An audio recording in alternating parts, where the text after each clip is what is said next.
Hello दोस्तों, welcome to एलकेटी classes. तो स्वागत करता हूं आपका हमारी नई वीडियो में। अगर आपको वीडियो पसंद आती है तो वीडियो को लाइक कर दिया करो, चैनल पर नए हो तो सब्सक्राइब कर दिया करो और वीडियो को ज़्यादा से ज़्यादा शेयर कर दिया करो ताकि आपके और भाई बहनों के भी ये वीडियो काम आ सके। और अब आते हैं इस क्लास के ऊपर। हमने अब तक पढ़ लिया था प्रतिलोम संबंध ज्ञात करना, प्रांत, परिसर, इन सब के बारे में पढ़ लिया था। पिछली वीडियो में हमने एक दो सवाल भी किए थे और आज हम उन्हीं सवालों को आगे बढ़ाते हुए इस जो ये टॉपिक है आपका संबंध एवं फलन वाला, उसको आगे बढ़ाते हैं। उसके बाद हम संबंधों के प्रकार के बारे में पढ़ेंगे। आज हम सवाल और करेंगे, फिर उसके बाद नया टॉपिक संबंधों के प्रकार, उसके बारे में बात करेंगे। ठीक है, तो सवाल की तरफ आते हैं। और सवाल क्या कह रहा है, देखो एक सवाल है a बराबर 1 2 3, ठीक है। b बराबर है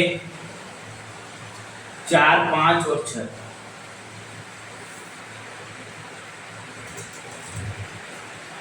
तो बताइए कौन से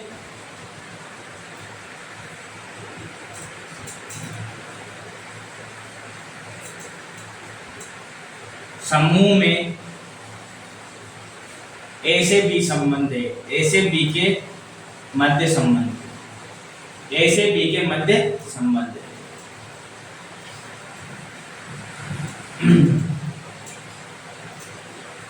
ए बराबर 1 2 3 और बी बराबर दे रखा है 4 5 6। तो बताना है कौन से समूह में ए से बी के मध्य संबंध है।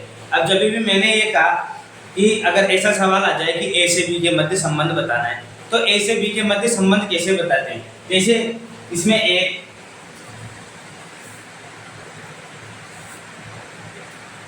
रिलेशन दे रखा है 1 4 3 5 3 6।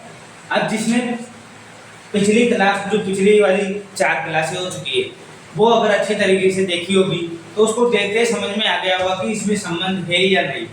इस प्रकार देखो a बराबर क्या है 1 2 3, b बराबर क्या है 4 5 6। तो कार्तीय गुणन के रूप में है या नहीं, कर्मित युग्म के रूप में है या नहीं। तो अगर देखते हैं इसको, a बराबर क्या है और b बराबर क्या है। a का अवयव पहले आना चाहिए 1 2 3, b का अवयव बाद में आना चाहिए 4 5 6। अब इस जो ये वाला रिलेशन दे रखा है, इस रिलेशन में देखिए a का अवयव पहले आ रहा है या नहीं, 1 3 और 3। तो a का अवयव पहले आ रहा है और b का बाद में आ रहा है या नहीं, 4 5 और 6। तो 4 5 और 6 बाद में आ रहा है। तो ये a जो फर्स्ट वाला है, फर्स्ट R1 में a से b के मध्य संबंध है। R1 में a से b के मध्य संबंध है।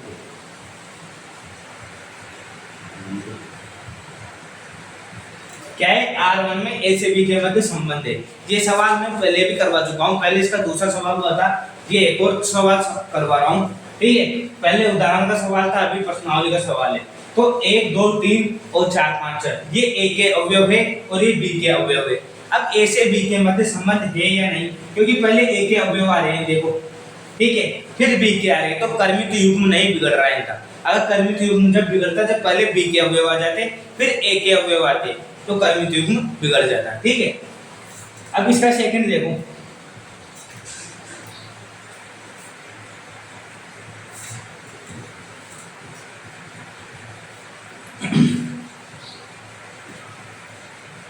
देखो इसका सेकंड वाला सवाल क्या कह रहा है। सेकंड वाला भी ये कह रहा है कि संबंध है या नहीं। अब पहले किसके अवयव आ रहे हैं, 1 2 3, किसके अवयव है ये, इसके अवयव है ये अवयव है a के, ठीक है। और जो सेकंड अवयव आ रहे हैं वो किसके अवयव है, b के। तो संबंध है या नहीं, R2 भी क्या है, a से b में संबंध है। R2 भी क्या है, a से b के मध्य संबंध है। ये चीज आगे समझ में। अब तीसरा एक सवाल और लेता हूं।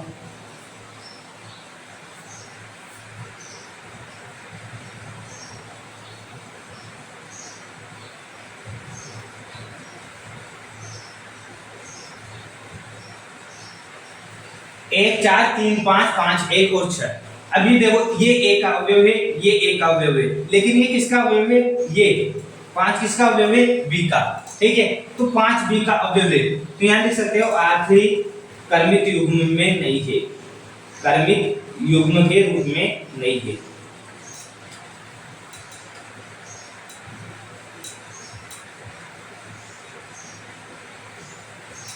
तो ए से बी में संबंध,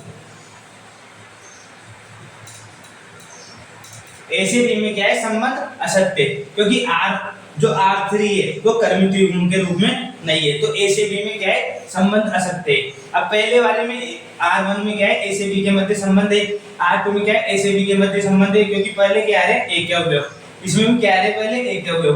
अब इसमें क्या हुआ? इसमें चेंज हो गया, इसमें क्या है? पहले ए के अवयव आ गए, फिर बीच में बी का अवयव आ गया। ठीक है, बीच में बी का अवयव कैसे आ गया? ये 5 पहले आ गया, जबकि इसको बाद में आना था, तो ये क्या है? कर्मित युग्म के रूप में नहीं है, तो ए से बी के मध्य क्या नहीं है? संबंध नहीं है। ठीक है, अब ये चीज आ गई समझ में। ठीक है, अब एक सवाल और करते हैं इसका, ए क्रॉस बी। ए क्रॉस बी क्या है? ए का बी का कार्तीय गुणन करना है। ए क्रॉस बी बताया था मैंने, ए का बी से कार्तीय गुणन करना है। अब कार्तीय गुणन कैसे करते हैं? पहले ए के अवयव लेंगे सारे, क्या लेंगे? पहले ए के अवयव, एक का करेंगे 4 से, एक का किससे करेंगे? 4 से। ऑर्डर बिल्कुल नहीं बिगाड़ना है, पहले एक का 4 से करना है, फिर एक का 5 से, फिर एक का 6 से। ठीक है, एक का 5 से, फिर एक का 6 से। ठीक है, अब एक का काम खत्म हो गया, अब 2 को पकड़ो, 2 का 4 से, फिर 2 का 5 से, फिर 2 का 6 से। अब 2 का काम खत्म हो गया, एक का काम खत्म हो गया यहाँ पे, फिर 2 का काम खत्म हो गया यहाँ पे, अब 3 का देखो, 3 का 4 से, 3 का 5 से और 3 का 6 से। तो एक क्रॉस भी किया गया, एक का 4 से, एक का 5 से, एक का 6 से, इस प्रकार से एक क्रॉस भी कार्तीय गुणन। ठीक है, अब कार्तीय गुणन ए से बी में क्या है? संबंध है।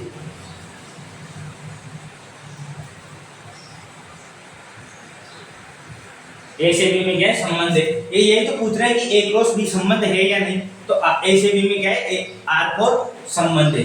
ठीक है, ये भी मध्य संबंध है, इसके भी मध्य संबंध है, बस यही संबंध नहीं है, क्योंकि पहले बी का अवयव आ रहा है, तो ऑर्डर का क्या हो गया? डिसऑर्डर। ऑर्डर का क्या हो गया? डिसऑर्डर, मतलब यहाँ ऑर्डर फॉलो नहीं किया, तो क्या आ गया? ए से बी के मध्य संबंध असत्य आ गया और सब में संबंध आ गया। ठीक है, इसको उतार लो।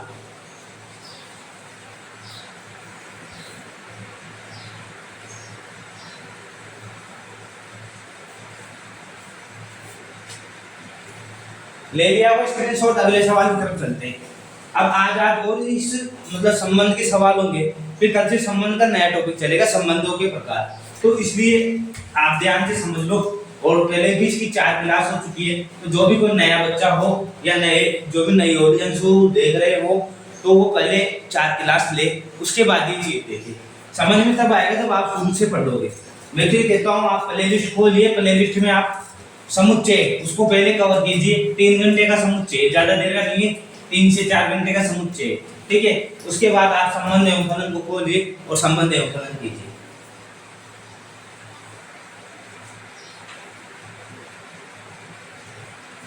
एक सवाल देखो,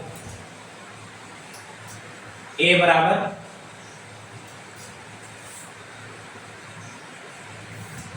2 3 4 5, ए बराबर क्या है? 2 3 4 5, बी बराबर क्या है? 3 6 7 और 10। ए और बी, ठीक है, ए समुच्चय 2 3 4 5, बी बराबर क्या है? 3 6 7 और 10। उसके बाद ये कह रहा है कि इनमें एक संबंध आर इस प्रकार है, में एक संबंध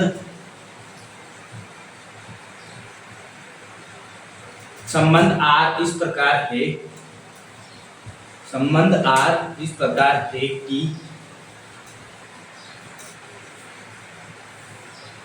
x R y, x y के सापेक्ष अभाज्य। एक्स वाई के सापेक्ष क्या रहना चाहिए? अभाज्य। अभाज्य का मतलब समझते हो? प्राइम नंबर का मतलब कि 2 किसके 2 जैसे 3 के सापेक्ष अभाज्य, लेकिन 2 6 के सापेक्ष अभाज्य है क्या? दो 6 के सापेक्ष अभाज्य है क्या? दो के पहाड़े में 6 आते हैं या नहीं? तो 2 6 के सापेक्ष अभाज्य नहीं है, लेकिन 2 3 के सापेक्ष अभाज्य है, 2 7 के सापेक्ष अभाज्य है, 2 10 के सापेक्ष अभाज्य नहीं है। ये चीज समझ रहे हो ना? तो इसी प्रकार से सवाल होगा, ठीक है, x y के सापेक्ष अभाज्य। ये तो रिलेशन दे रखा है। उसके बाद क्या क्या क्या करना है इसमें? संबंध R को ज्ञात करना है। संबंध R क्रमिक युग्म में लिखिए, क्रमिक युग्म में लिखिए और प्रांत व परिसर भी ज्ञात कीजिए। प्रांत व परिसर भी ज्ञात कीजिए।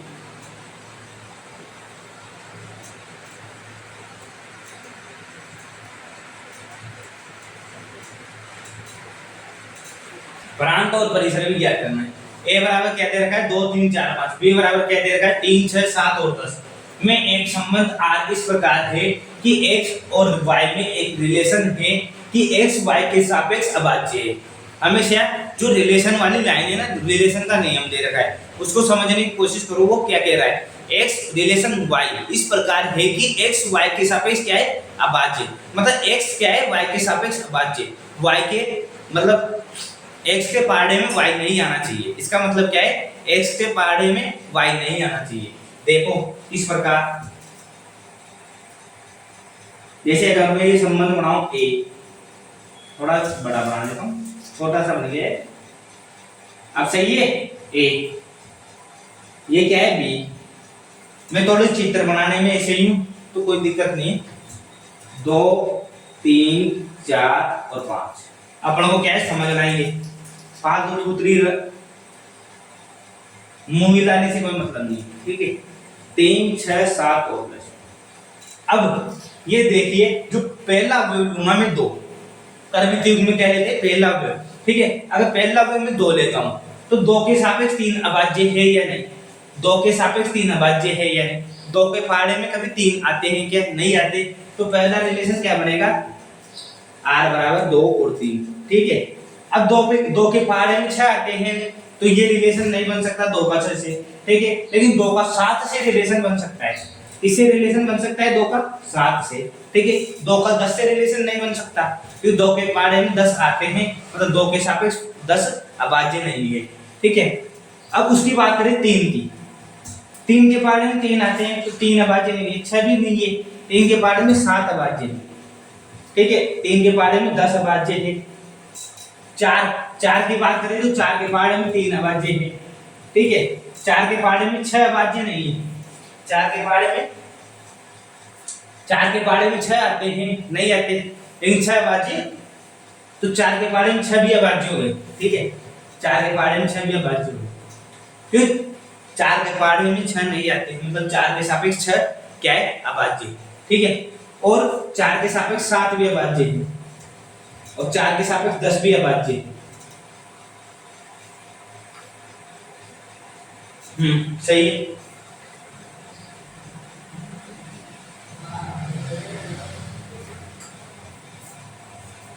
रुको, 4 के पहाड़े में 6 नहीं आते, लेकिन कर तो सकते हैं ना 4 से 6, 4 से 6 कर तो सकते हैं 2 या 3 बार, ठीक है। तो ये अभाज्य नहीं है। अपन को ऐसी संख्या लेनी है कि दोनों में से एक अभाज्य हो, लेकिन ये दोनों अभाज्य नहीं है। तो यहाँ पे आ जाएगा 4 3 और 4 7। उसके बाद 5 की बात करें तो 5 के सापेक्ष 3 क्या है? अभाज्य। 5 के सापेक्ष 6 क्या है? अभाज्य, ठीक है। और 5 के सापेक्ष 7 भी क्या है? अभाज्य। 2 के सापेक्ष 3 क्या थी? अभाज्य। 2 के सापेक्ष 7 क्या है? अभाज्य। उसके बाद 3 के सापेक्ष 7 क्या है? अभाज्य। और 3 के सापेक्ष 10 क्या है? अभाज्य, ठीक है। 4 और 6 की बात करें तो ये दोनों एक दूसरे से नहीं करते, लेकिन किसी और संख्या से तो कर सकते हैं ना, तो ये एक दूसरे के सापेक्ष अभाज्य नहीं है, ठीक है। उसके बाद बात करें 5 और 3 की बात करें तो 5 और 3 क्या है? अभाज्य। अगर मैं 4 और 6 को लेता हूँ, एक डाउट आपके मन में से निकाल लेता हूँ, 4 और 6 को लेता हूँ, 4 और 10 को लेता हूँ, ठीक है। तो 4 और 6 कितने बचेंगे? 2 और 3। तो 2 और 3 पहले आ चुका, और इसको काट दे 2 और 5। 2 और 5 ऐसा कोई रिलेशन नहीं है, ठीक है। तो 4 और 6 और 4 और 10 नहीं ले सकते, अब ये क्या ज्ञात हो गया अपने पास आर, ठीक है। अब domain of R, domain of R का मतलब क्या है, आर का प्रांत। आर का प्रांत कितना आ जाएगा, 2 3 4 और 5, ठीक है। रेंज ऑफ आर कितनी आ गई, रेंज ऑफ आर कितना आ गया, 3, उसके बाद 6 7 और 10, 3 6 7 और 10। तो डोमेन ऑफ आर तो कितना आ गया, 2 3 4 5, और रेंज ऑफ आर कितना आ गया, 3 6 7 और 10। इसे उतार लीजिए।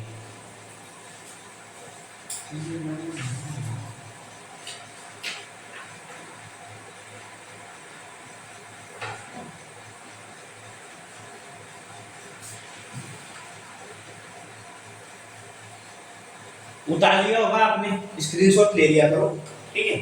1 मिनट मैंने वो कपड़ा खाना रख दिया साफ होने के लिए। अगले सवाल की तरफ चलें।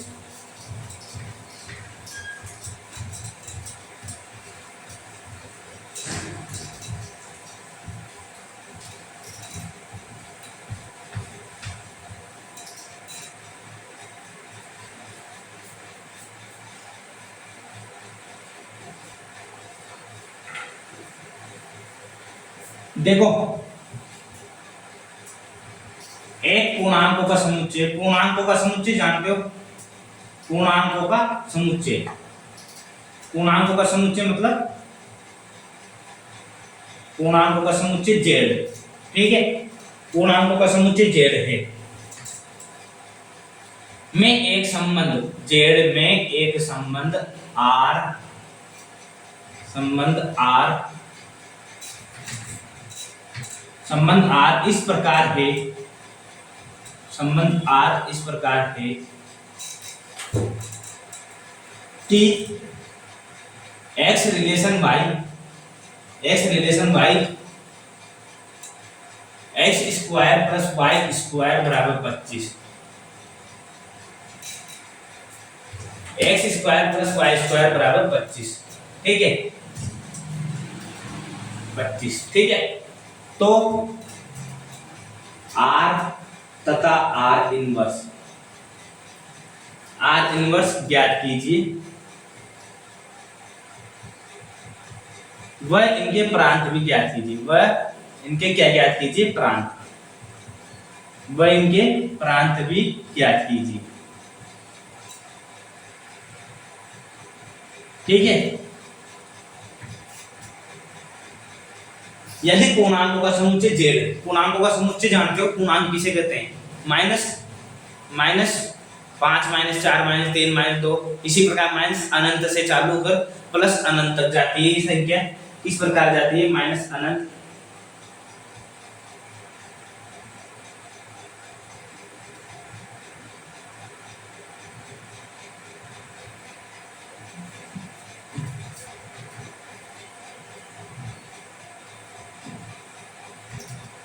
इसी प्रकार के होते हैं ना पूर्णांक। पूर्णांक क्या रहते हैं, ये इनके बीच की संख्या नहीं रहती, ये पूरे रहते हैं पूर्णांक, पूर्ण अंक, ठीक है। -5 -4 -3, लेकिन ये माइनस से चालू होकर प्लस तक के जाते हैं, ये चीज ध्यान रखना। अब अपन को तो क्या करना है, एक रिलेशन बताना है। अब रिलेशन कैसे बताएंगे, क्या है अपने पास, x square plus y square बराबर 25, x square plus y square बराबर 25। अब आप एक चीज ये जानते हो, 25 किसका स्क्वायर है, कैसे अपन रिलेशन ज्ञात करेंगे, रिलेशन के पद कैसे ज्ञात करेंगे, ठीक है। रिलेशन के पद कैसे ज्ञात करेंगे वो बता रहा हूं आपको। आप ये जानते हो 25 किसका स्क्वायर है, 25 5 का स्क्वायर है। तो अगर मैं एक जगह 0 रखता हूं और एक जगह 5 रखता हूं, ठीक है, एक जगह 0 रखता हूं और एक जगह 5 रखता हूं, तो 25 बन सकता है, ठीक है। अब 0 और 5 से 25 बन सकता है, और किसका स्क्वायर है, अरे दिमाग लगाओ, 3 का अगर स्क्वायर करूं मैं, ठीक है, और 4 का अगर स्क्वायर करूं तो कितने आते हैं, 9 और 16 25। अब ये बताओ इनके अलावा किसी और से बन सकता है, एक तो 5 का स्क्वायर से 25 बनेगा, और एक 3 स्क्वायर और 4 स्क्वायर इससे 25 बनेगा, और कुछ सोचो, 6 स्क्वायर से, अगर मैं 6 स्क्वायर 36 करके 11 कर रहा हूं तो कोई मतलब नहीं है। ये दो ही ऐसे युग्म है अपने पास जो 25 बना सकते हैं, समझ रहे हो, या तो 0 और 5, ठीक है, या 3 और 4। अब इनके कौन कौन से रूट लेने हैं वो अब बताऊंगा। देखो अगर मैं x की जगह 0 लूं, क्या लूं, x की जगह 0 और y की जगह क्या लूं माइनस के 5, x की जगह 0 लूं और y की जगह माइनस के 5 लूं तो क्या आ जाएगा 0 स्क्वायर प्लस माइनस का 5 स्क्वायर बराबर क्या आ जाएगा 25। कोई गलत हो तो बताना, ठीक है। अगर मैं x की जगह 5 लूं और y की जगह क्या लूं 0 तो क्या आ जाएगा 5 स्क्वायर प्लस 0 स्क्वायर बराबर क्या है 25, ठीक है।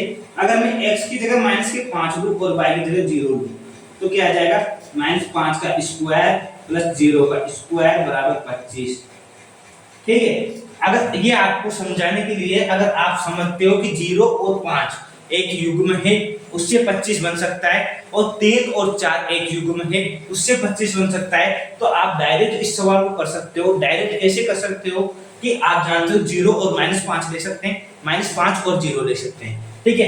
एक 5 और 0 ले सकते हैं, एक 0 और 5 ले सकते हैं, 4 युग्म तो ये हो गए और 4 ही युग्म 3 और 4 के होंगे, -3 और 4 ले सकते हैं, 4 और -3 ले सकते हैं, -3 और -4 दोनों ले सकते हैं या फिर दोनों प्लस के ले सकते हैं, वो भी बताऊंगा कैसे, ठीक है। अब x बराबर 0 ले लिया, y बराबर ले लिया 5 तो क्या आ गया 0 का स्क्वायर प्लस 5 का स्क्वायर बराबर 25, ठीक है। अब इसके बाद बात करें x बराबर मैंने ले लिया 3, y बराबर ले लिया -4 तो 3 का स्क्वायर प्लस -4 का स्क्वायर बराबर क्या आ जाएगा 25। x बराबर -3 ले लिया, y बराबर क्या ले लिया 4 तो -3 का स्क्वायर प्लस 4 का स्क्वायर क्या आ जाएगा 25, ठीक है। उसके बाद बात करते हैं x बराबर ले लिया मैंने, x बराबर ले लूं मैं 4 और y बराबर ले लूं मैं -3, ये ले सकते हैं। x बराबर 4 ले लिया, y बराबर -3 ले लिया तो क्या आ जाएगा 25 आ जाएगा, ठीक है। अगर मैं x बराबर 4 ले लूं और y बराबर ले लूं मैं प्लस के 3, ठीक है। x बराबर 4 ले लूं, y बराबर ले लूं मैं प्लस के 3, दोनों प्लस के ले लिए,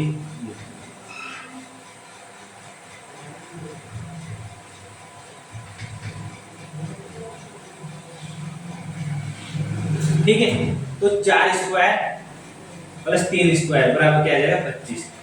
इसमें सेम थोड़े हुए, सेम देख लेना, सेम नहीं हुए ना, अरे सेम नहीं हुए, ठीक है। एक ले लूं मैं x बराबर -4 y बराबर -3 तो अभी क्या आ सकता है 25।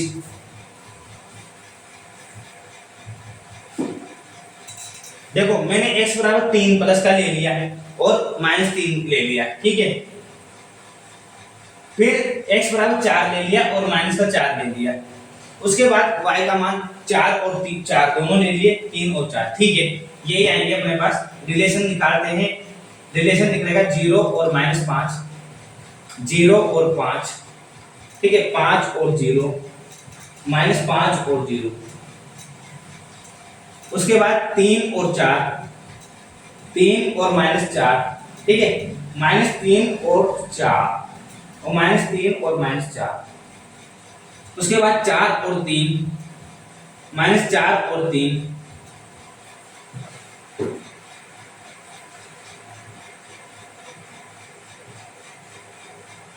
-4 और 3, 4 और 3, ठीक है। बाद 4 माइनस के और माइनस का 3, उसके बाद कौन सा रह गया 4 और 3, 4, हाँ 4 और माइनस के 3, तो इतने सारे रिलेशन बनेंगे 0 और -5, 0 5 5 0 0 -5, ठीक है। उसके बाद ये 4 और 3 के रिलेशन बनेंगे। अब क्या ज्ञात करना है R इनवर्स, R इनवर्स ज्ञात करूंगा तो भी यही रहेगा। देखो आप इसका -5 और 0, इसका 5 और 0, तो ये हो जाएंगे 0 और 5 5 0 और -5, ठीक है।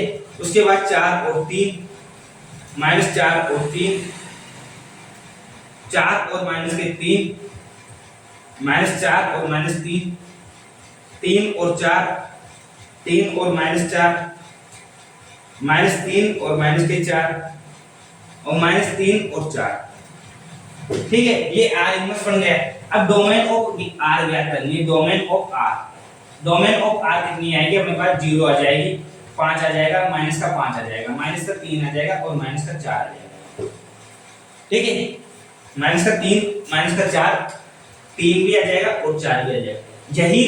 यही क्या आ जाएगी? डोमेन ऑफ R इनवर्स, क्योंकि दोनों एक ही है। अगर आप देखो तो दोनों क्या है? एक ही है। ये आप निकाल सकते हो, कोई दिक्कत नहीं है। अब बताओ ये किस किसे समझ में नहीं आया? बहुत सीधा था। आपको क्या करना है? दो युग्म देखने, उस दोनों युग्म से अपन ने सारे रिलेशन बना दिए। 1 2 3, ठीक है, 4 5 और 3 और रिलेशन बन जाएंगे ऐसे। वो मैंने नहीं बनाए, 3 और रिलेशन ऐसे इस प्रकार के बन जाएंगे। ठीक है, तो ये R ज्ञात हो गया, ये R इनवर्स ज्ञात हो गया, ये डोमेन ऑफ R हो गया और ये डोमेन ऑफ R इनवर्स आ गया। दोनों की प्रांत निकाल लिए R और R इनवर्स ज्ञात कर लिए। ये उतार लो।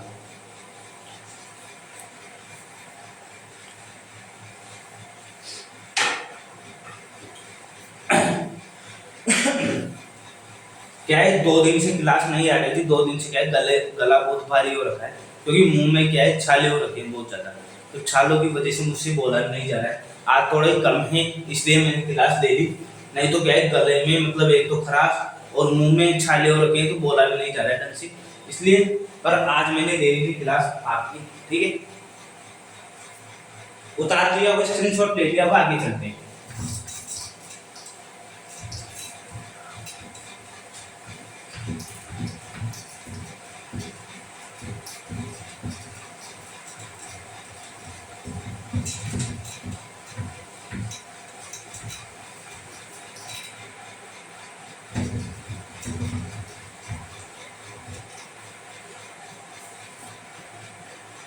अब देखो, एक सवाल देखो। R बराबर दे रखा है 2 3 2 4 3 3 3 2 और 4 2। ठीक है, R बराबर क्या दे रखा है? 2 3 2 4 3 3 3 2 और 4 2।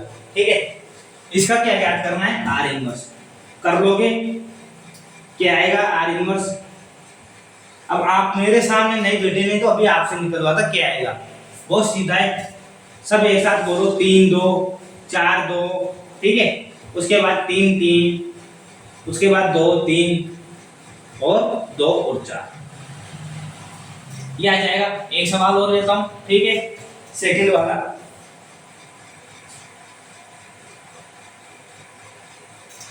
सेकंड क्या कह रहा है? समुच्चय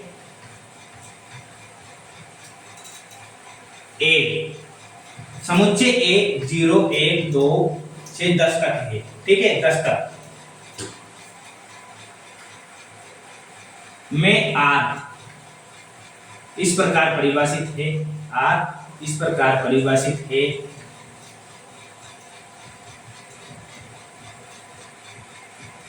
कि x r y बराबर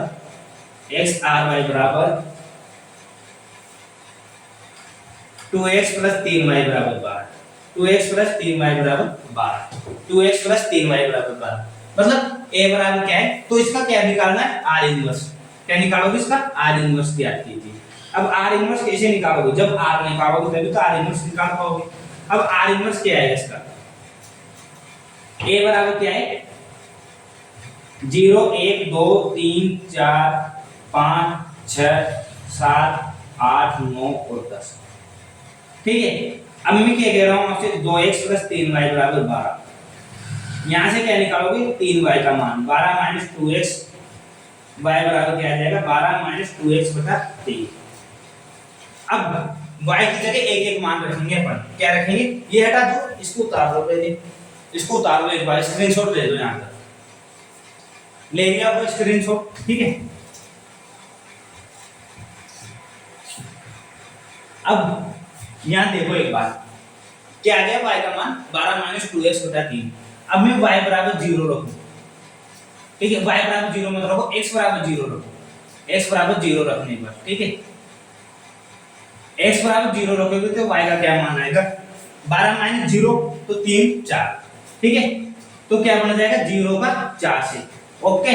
x बराबर 1 रखो, x बराबर 1 रखोगे, अरे ये चीज आ गई समझ में, मैं क्या कह रहा हूँ 12 माइनस 0 बटा 3 मतलब y का मान क्या है 4, तो 0 से 4 का रिलेशन है। अब 1 रखेंगे तो 1 रखने पर क्या आ जाएगा y का मान 10 बटा 3, 10 बटा 3, तो ये क्या है रिलेशन नहीं है, ये क्या है रिलेशन नहीं है, क्योंकि y का मान 10 बटा 3 नहीं आना चाहिए, क्योंकि y 0 से 10 के मध्य है, ठीक है। x बराबर 2 रखता हूँ, यहाँ रख देता हूँ, x बराबर 2 रखता हूँ तो क्या आ जाएगा 12 माइनस 4, 12 माइनस 4 मतलब y बराबर 8 बटा 3, जो भी नहीं हो सकता, ठीक है। x बराबर 3 रखता हूँ, x बराबर 3 रखता हूँ तो y बराबर क्या आ जाएगा, y बराबर क्या आ जाएगा 2, ठीक है। तो 3 और 2 का रिलेशन हो सकता है, तो एक तो कौन सा बना 0 और 4, एक क्या बना 3 और 2, एक क्या बनेगा x बराबर 4 रखने पर क्या आएगा 12 माइनस 4 8 बटा 3, तो वही y बराबर 8 बटा 3 नहीं हो सकता, ठीक है। x बराबर 5 रखूंगा, 5 रखूंगा तो क्या आ जाएगा 2 बटा 3, जो भी नहीं हो सकता, समझ रहे हो। और x बराबर 6 तो 6 रखूंगा तो y का मान क्या आ जाएगा 0, y का मान क्या आ जाएगा 0, तो 6 और 0 का रिलेशन हो सकता है, यहाँ पे 6 रखूंगा तो 12 आ जाएगा, 12 माइनस 12 बराबर 0, तो 6 और 0 का रिलेशन हो सकता है। x बराबर 7 रखता हूँ तो y बराबर क्या आ जाएगा माइनस 2 बटा 3, जो भी नहीं हो सकता, ठीक है। x बराबर 8 रखता हूँ तो भी माइनस का आएगा, 9 रखता हूँ तो भी माइनस का आएगा, और 10 रखता हूँ तो भी माइनस का आएगा, तो रिलेशन क्या बनेगा अपने पास, रिलेशन क्या बनेगा, एक तो 0 और 4, ठीक है, एक 3 और 2, उसके बाद बनेगा 6 और 0, ठीक है। r इनवर्स ज्ञात करना है, r इनवर्स कैसे ज्ञात करोगे, 4 और 0, 2 और 3, 0 और 6, ये किस किस से समझ में आ गया। अगर ये सवाल आपके समझ में आ जाता है मतलब आपका जो संबंध है वो अब पक्का हो गया है, आपका जो संबंध के जो टॉपिक है वो आपके दिमाग में पक्का हो गया है। तो अगर ये सवाल समझ में आ गया आपके, हमने आर इनवर्स भी निकाल लिया, प्रांत भी निकाल लिया, परिसर भी निकाल लिया इन सवालों से, अब चलेंगे हम संबंधों के प्रकार की तरफ, ठीक है। तो ये उतार लो पहले तो